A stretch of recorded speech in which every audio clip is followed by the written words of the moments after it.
बोले सियावर रामचंद्र की जय। अभी आपको गोस्वामी तुलसीदास जी महाराज के एक सुंदर दोहा के भाव वर्णन करके कहता हूँ। तुलसीदास जी कहते हैं कि हमने संत और महात्माओं से सुनकर और स्वयं समझकर यह भली भांति जान लिया। तो क्या जान लिया? कि श्री रघुनाथ जी कृपा के समुद्र हैं, जिन्होंने कृपा की। कैसा कृपा किया? ना मणियों और सोने को मोल को बढ़ा दिया, इनके मूल्य को बढ़ा दिया, महंगा कर दिया, परंतु प्राण धारण करने के लिए गरीबों के लिए सबसे आवश्यक वस्तु, बेयर नेसेसरी, आवश्यक वस्तु जड़ और अनाज, ये दोनों सस्ता है, इससे सस्ता और नहीं है। जल और अनाज को सस्ता कर दिया अर्थात तो सुलभ कर दिया। क्यों? सोना और मणियों को महंगा किया, अनाज और जल को सस्ता किया। इसका कारण है कि ये कृपा सिंधु रघुराज और गरीब के बंधु हैं, गरीब नेवाज। इसका उदाहरण तो गरीब नेवाज रघुनाथ कैसे गरीबों को स्नेह करते हैं, ये बात आपको एक उदाहरण देकर मानस से बताता हूँ। चित्रकूट में जो कोल, किरात आदि वनवासी जो थे, उनका स्वभाव पहले अच्छा नहीं था। ये सब चोर थे, हिंसक थे,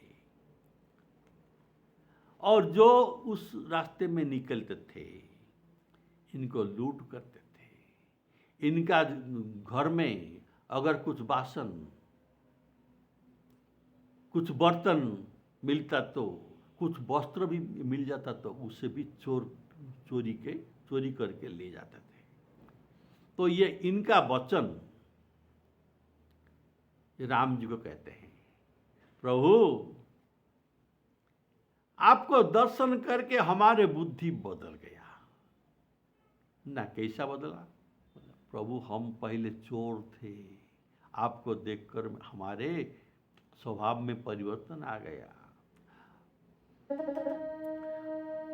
हम सब के अति बड़ी सेवकाई, हम सब के अति बड़ी सेवकाई, लेहिन बासन बसन चुराई, लेहिन बासन बसन चुराई, लेहिन बासन बसन चुराई। तो हमारे जो अभ्यास है, आदत है, जो पाप करना, जीव हिंसा करना, ऐसे हमारे रात दिन कट जाता है। और इतना करने पर भी हमारे पेट में दाना नहीं मिलता और कटी के लिए वस्त्र नहीं मिलता। पाप करत निसी बासर जाही, नहीं कटी पट नहीं पेट घाही। तो इसलिए हमारे पास धर्म बुद्धि कहाँ है? धर्म बुद्धि बिल्कुल नहीं है। ये सब जो हुआ है आपके दर्शन के प्रभाव से हमारे धर्म बुद्धि आ गया है। हमारे धर्म बुद्धि कस काहू, यह रघुनंदन दरस प्रभाऊ। प्रभु देखिए, ये कोल भील कहते हैं, हे प्रभु आपका यहाँ आगमन से अब हम सोनाथ हो गए। पहले हम अनाथ थे, अब आप हमारे नाथ बन गए। आपके पादों के दर्शन के द्वारा हम सोनाथ हो गए, हमारे भाग्य आगमन हो गया।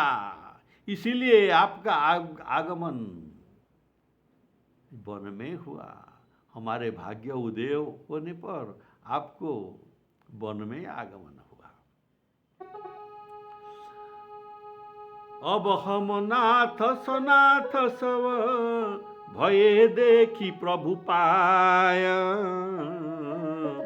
भाग हमारे आगमन राउर कोसल राय।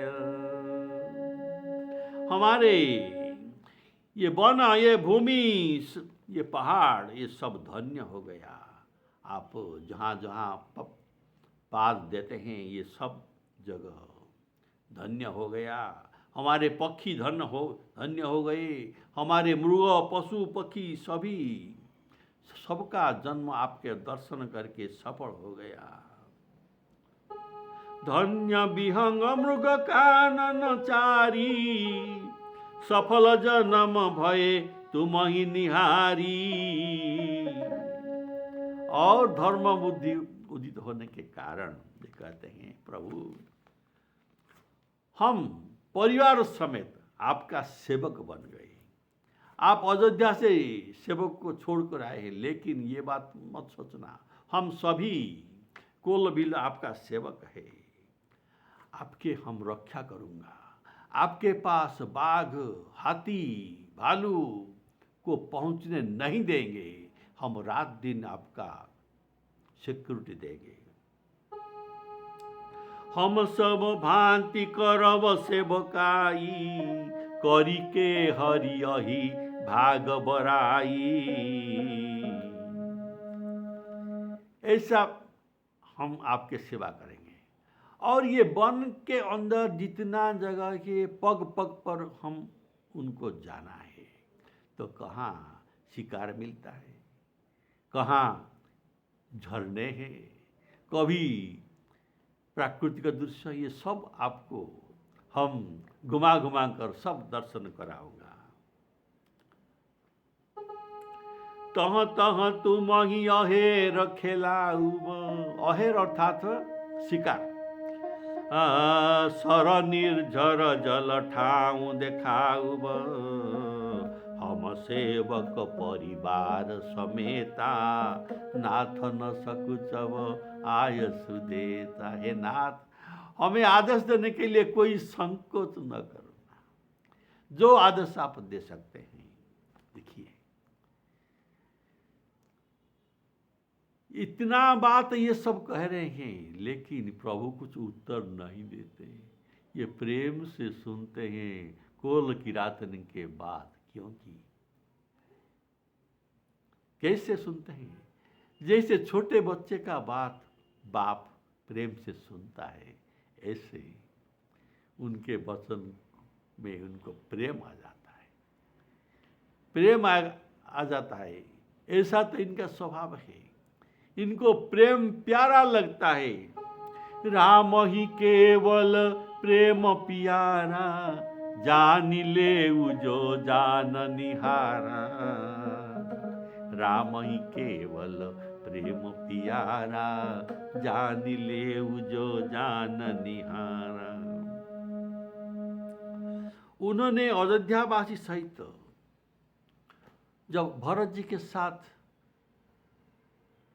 और सब अयोध्यावासी आए थे राम जी के दर्शन के लिए चित्रकूट में, तो अभी ये कंधकोल किरात बहुत सारे फल मूल दोना भर भर कर सभी को प्रदान किए। सभी का आहार का इंतजाम इन्होंने लिया था। और जब अयोध्यावासी उनको कुछ मोल देते हैं, तो ये मोल नहीं देते। हमारे बुद्धि बदल गया, हम चोर थे, अभी हम मोल नहीं लेंगे। आप जैसे अतिथि का स्वागत करना और अभ्यर्थना करना, ये हमारे भाग्य है। ऐसा बात कहते हैं। बोलिए श्यावर रामचंद्र की। ऐसी नहीं, श्री रामचंद्र जी केवल ये कोल भीलों को अपना लिया, ऐसा बात नहीं। देखिए पक्षी जटायु, पक्षी को भी अपना लिया। कितना भालू बंदर है, सभी को अपना लिया, उनको अपना सखा भी बना लिया। क्यों? गरीब निवाज। और इस बात को लेकर गोस्वामी जी जो दोहा कहते हैं, तुलसी जानी समुझी, तुलसी जानी समूझी। गोस्वामी जी कहते हैं मैं जानता हूं और दूसरों से सुना, संतों से सुना, अच्छी तरह समझा। क्या समझा? तुलसी जानी सुनी समझी, कृपा सिंधु रघुराज। कृपा सिंधु रघुराज कैसे? न महंगे कंचन किए, महंगे मणि कंचन किए, सहंगे जग जलनाद। महंगे मणि कंचन किए, मणि और कंचन सोना को महंगा किए और सहंगे सस्ता कर दिए। किसको? ना जग जलु नाज, जगत में जल और अनाज को सस्ता कर दिया। बोलिए सियावर रामचंद्र की जय। तो गोस्वामी जी कहते हैं ऐसा जो रघुनाथ जी का स्वभाव है, लोग क्या करते हैं, इनके पीछे भागते नहीं। वर्म धर्म अर्थ काम मोक्ष, ये चार ही पदार्थ के पीछे भागते हैं, लेकिन ये कुछ भी मिलता नहीं। कुछ चार चने ही मिलते हैं, अर्थात कुछ सामान्य विषय भोग ही मिलता है, कुछ भी धर्म अर्थ काम मोक्ष मिलता नहीं। इसीलिए ये कहते हैं कि अतएव इन चारों को पीछे मत भागो, धर्म अर्थ काम मोक्ष इन चारों के पीछे मत भागो, इनको जो देने वाले हैं इनके पीछे भागो, तुमको सब कुछ मिल जाएगा। बोलिए श्यावर रामचंद्र की। भगवान श्री राम जी को अर्थ तुमको चार वो चाहिए, चार तुमको मिलता नहीं, धर्म अर्थ काम मोक्ष। इसीलिए अपना चार चक्षु में उनको देखो। चार चक्षु हमारा है, सबका है। ये क्या है? बाहर का दो चक्षु और मन बुद्धि, ये भी दो चक्षु है, ये भी हमारे है। इसीलिए सबका चार चक्षु है। तुम चार चक्षु में नेत्रों से देखो ये राम जी को। चारी चहत मानस अगम, चारी चहत धर्म अर्थ काम मोक्ष, ये सब चाहते हैं लेकिन ये अगम है, मिलता नहीं। चारी चहत मानस अगम, चनक चारी को लाहू। चारी परिहरी चारी को, दानी चारी चख चाहू। इन चारों के पीछे न भागकर इन चारों का जो दे सकते हैं सब दे सकते हैं। ये चारों के दानी के पीछे, दानी को चार चख से चाहो। चारी परिहरे चारी को, दानी चारी चख चाहो। श्री राम जय राम जय जय राम, श्री राम जय जय राम।